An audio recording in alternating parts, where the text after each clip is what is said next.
Shalom ou bracha, mes chers amis, pour la deuxième partie de la paracha de Noach.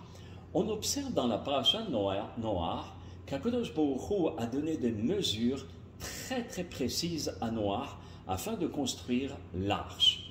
Et tout était vraiment d'une précision.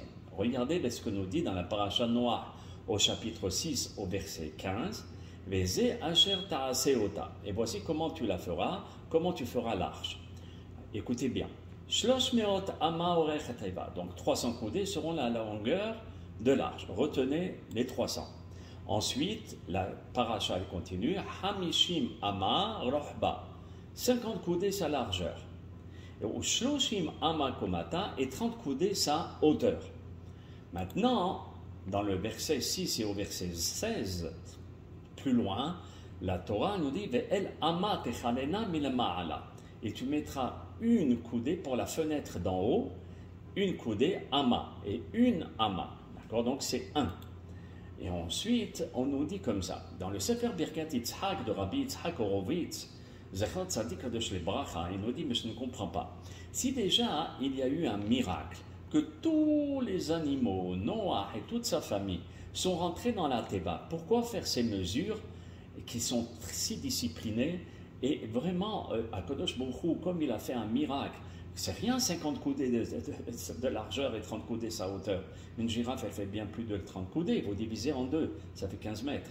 Ici, ça fait 25 mètres. C'est rien du tout. Comment tous les animaux sont rentrés à l'intérieur?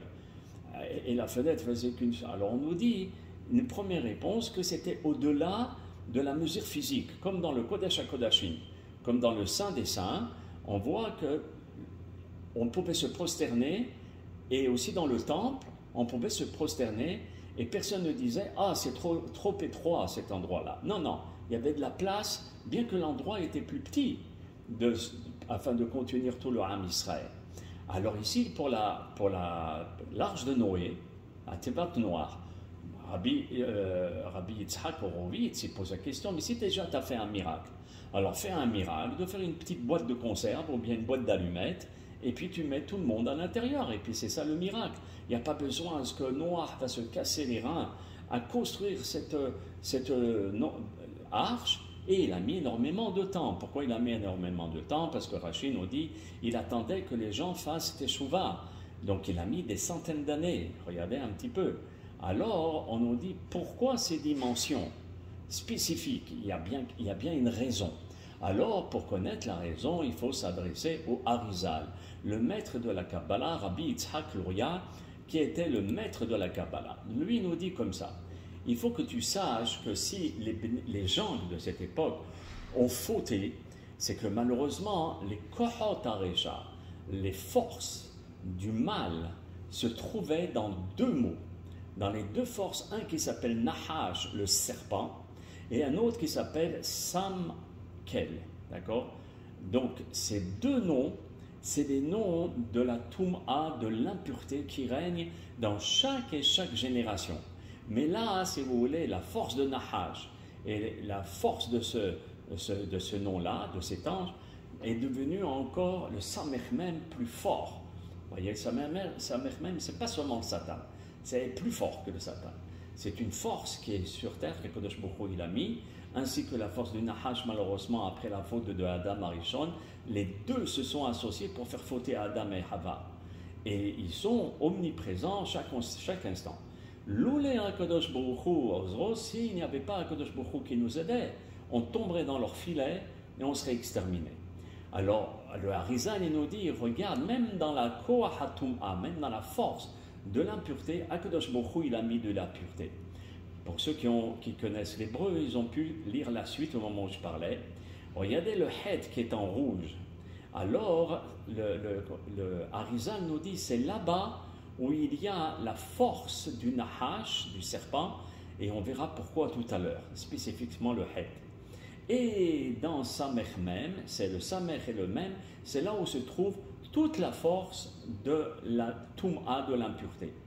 Donc cela veut dire que le Nun et le Shin, donc le Nun ici, le Harizal nous dit que c'est le nom, la lettre du nom de Adonai, qui veut dire Adoni, mon maître. Et cette force-là, si vous voulez, contrôle plus ou moins la force du Nahash, qui est par le Het. Et le Shin de Nahash, c'est exactement le Shin de Shaddai qui dit stop. Toi, Nahash, stop ta force. Et grâce à ces deux noms de Adonai et Shaddai, ici on n'a pas le droit de prononcer le nom, attention, de Yud Ke Vav Ke. Ici c'est Aleph Dalet Nun Yun, qui veut dire mon maître, Adoni. Et Shaddai, qui est le nom d'Hachem Itbarach, si vous voulez, limite les forces de l'impureté. Ah, maintenant on commence à comprendre pourquoi il y a des mesures. Regardez la Gemara Sanhedrin, qu'est-ce qu'il nous dit par rapport au Nahash et au Samechmem. Dans la page 78, Amoud Aleph, au folio 1, la Gemara nous dit, le Talmud nous dit, Eres Nahash ben Shinav hu Omed. Sache que le venin du serpent se trouve entre ses dents, c'est là-bas. Alors maintenant on a compris, entre les lettres de Shin et Nun, vous vous rappelez, de Shin et Nun, qu'il y a le Shin ici et le Nun, qu'est-ce qu'il y a? Le Het, voyez. Donc c'est là-bas dans le Het où il y a le Eres, ça veut dire le venin. Et bon, Hachem qui a le Shin et le Nun du mot du mot Nahash, parce qu'au moins ça limite les catastrophes. Et donc lorsque vous regardez dans le mot Nahash, cette lettre-là, c'est ça, c'est entre les dents, voyez. Et quand vous remarquez le Shin et le Nun, qui sont les lettres de l'extrémité, eh bien ça nous fait chaîne, les dents, la morsure, voyez, comme on va le voir tout à l'heure. Maintenant, pour Otiyot Samechmem, pour les lettres de Samechmem de tout à l'heure, de ce qu'on avait vu, alors le Samechmem, qui se trouve dans Sama et puis Kel, c'est aussi le Samechmem, la lettre Samech et la lettre Mem, c'est la force de la Tum'a, comme on a dit tout à l'heure. Mais les Otiyot El Rahum Behanun, qui est la miséricorde, qui se trouve dans ce mot-là, c'est les Otiyot Shem HaKodesh, El, c'est les lettres du nom saint qu'on dit E Hashem Kel Rahum Behanun. Donc ça invoque la miséricorde. Heureusement que cette miséricorde est là pour limiter les dégâts. Maintenant, Bedor Maboul,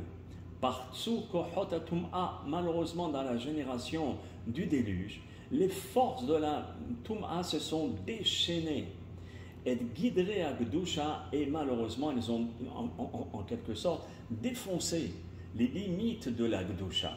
Et c'est ça ce que la Torah nous dit, Vatimale haaretz Hamas, et la terre était remplie de violence. Voilà ce que nous dit la Torah. Regardez lorsque vous analysez le mot Hamas. Alors ici nous avons le Samech Mem, qui sont le Samech et le Mem, et le Het se trouve dans Nahash. Voyez, ici nous avons le Het, ici nous avons le Mem, et ici nous avons le Samech, qui fait le mot Hamas, la violence. Voyez, et Baruch Hashem que nous avons le Shem, d'accord, Adoni et Shaddai et El Rahum, qui limite, mais à condition de faire des mitzvot et de ne pas trop faire de averot. Sinon, le monde, on le démolit. Et on défonce, ça veut dire on détruit les forces de la Gdusha qui limitent les forces de la Tum'a. Et d'où sont venues ces forces de l'impureté? Malheureusement, de la faute de Adam et Ève qui a fait place à la Tum'a. Alken Baou Midot Ateva. Maintenant, on comprend pourquoi la Kadosh Baruch Hu, il a fait les midot, ça veut dire les mesures de la Teva, c'est de façon à ce que la Gdusha puisse revenir, pour que la sainteté puisse revenir. Pardon. Regardez. Shlosh me'ot orech HaTeva. 300 coudées seront la longueur de l'arche. À 300, c'est la lettre Shin, qui a pour valeur numérique 300. Continuons. Hamishim Amav Rohba, les 50 coudées de sa largeur. La lettre 50 dans la Torah, c'est la lettre Nun. Et Shloshim Amakomata, les 30 coudées sa hauteur, la lettre 30, c'est le Lamed.